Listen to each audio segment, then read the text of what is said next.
chers téléspectateurs, bienvenue sur la chaîne de télévision de Dosro. Voici les titres du journal.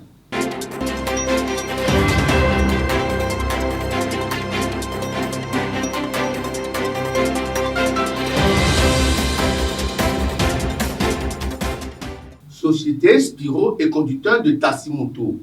Le mécontentement gagne du terrain. L'élément dans ce journal. Première visite du président sénégalais en Côte d'Ivoire. Plusieurs sujets au cœur des échanges entre les deux chefs de l'État. Compte rendu dans ce journal. Pour le compte de la 31e édition de la Journée internationale de la presse, nous recevons Enes Keou. Il est le rédacteur en chef de la télévision de Dosro.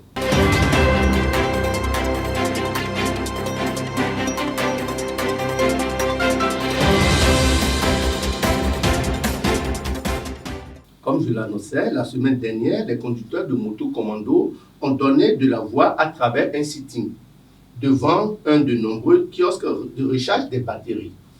Ces partenaires de la Spiro donnent une situation de non-respect de clause de contrat. Suivez le reportage.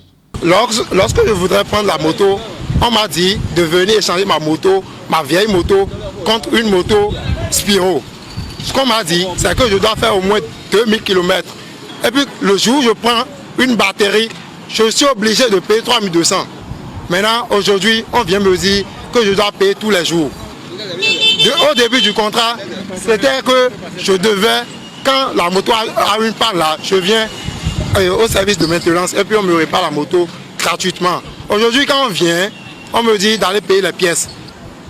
Le début, c'est que tout fourni, c'est tout fourni. Les pièces, c'est eux qui vont prendre en charge. La réparation, c'est eux. La batterie, c'était à 500 francs. D'un coup, ils nous ont dit qu'à partir d'aujourd'hui, c'est vous qui... On n'a rien dit. Maintenant, de pire en pire, ils changent les contrats sans notre avis, sans notre accord. Alors qu'on était deux à signer le contrat. Ce que moi je reproche aux gens de Spiro, à travers le contrat qu'on nous a fait, on nous a dit beaucoup de choses. Mais au premier abord, avant de nous faire le contrat, ils devaient bien nous expliquer le contrat. Si c'est bon ou pas, à prendre ou à laisser. Bon, on ne nous a pas expliqué le contrat, on nous fait le contrat brusquement comme ça. Et après tout ce qu'ils ont dit dans le contrat, ils ne respectent même pas. Le président Diomaye Faye du Sénégal poursuit ses visites de prise de contact avec ses homologues de la sous-région. Ce mardi 7 mai, il était en Côte d'Ivoire avec le président ivoirien. Les deux hommes forts ont échangé plusieurs sujets bilatéraux et des questions touchant l'Afrique.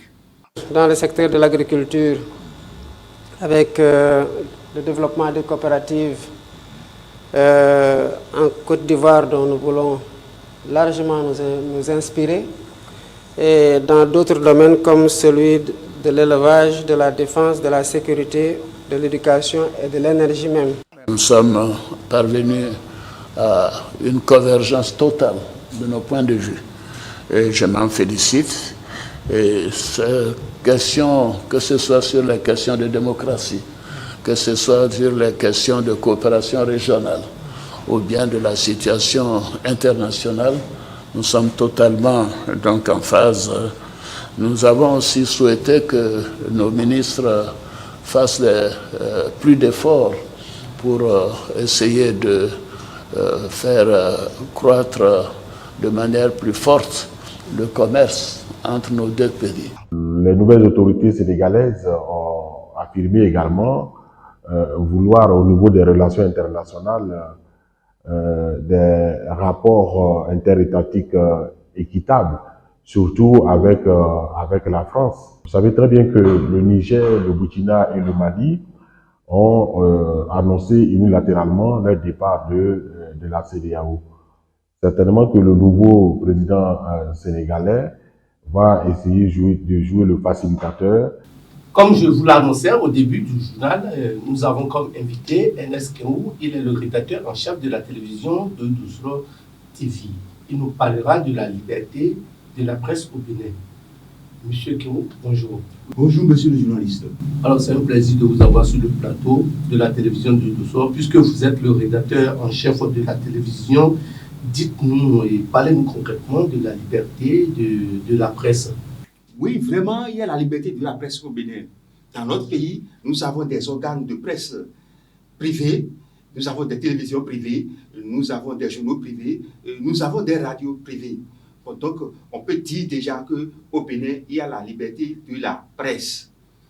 La liberté de la presse, la journée internationale, la 31e édition de la journée de la presse, le Reporters sans frontières, il y a quelques années, classait notre pays premier en Afrique.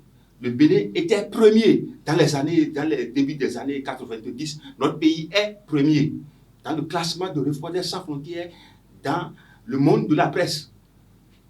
C'est vrai, aujourd'hui, les choses ont changé. Les choses ont changé aujourd'hui. Actuellement, avec le pouvoir qui est là, nous avons le bâillonnement de la presse.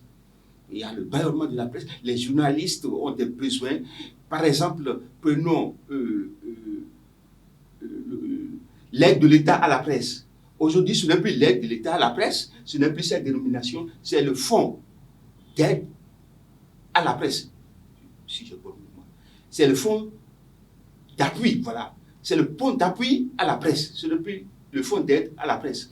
Bon, il y a des séminaires qui ont été faits, il y a des ateliers qui ont été faits, mais jusque-là, le fonds en lui-même n'est pas disponible. Donc, ce sont là quelques difficultés que les médias ont aujourd'hui dans notre pays. Donc, grosso modo, nous avons la liberté de la presse au Bénin. Mais il reste beaucoup de choses encore pour que les journalistes puissent exercer comme il se doit leur profession. En tant que doyen de la presse, parce qu'il n'est pas donné à tout le monde d'être rédacteur en chef d'une télévision, voire une radio, et est-ce qu'avec cette profession, les gens peuvent s'en sortir aujourd'hui? Aujourd'hui, il est difficile de s'en sortir en tant que journaliste. Il est difficile de s'en sortir. Dans les rédactions, les salaires sont rares. Ça fait que les journalistes sont devenus des clochards. Ce qui ne devait pas l'être. Il faut que l'État régalien puisse actuellement aider, comme il se doit, la presse, pour que les journalistes puissent s'en sortir. Parce que le travail que les journalistes font, ils sont le 4e pouvoir. Donc il faut leur laisser, il faut leur donner les moyens afin d'exercer comme il se doit la profession de journaliste. Chers téléspectateurs, c'est la fin de cette édition du journal Palais. À demain pour un autre numéro.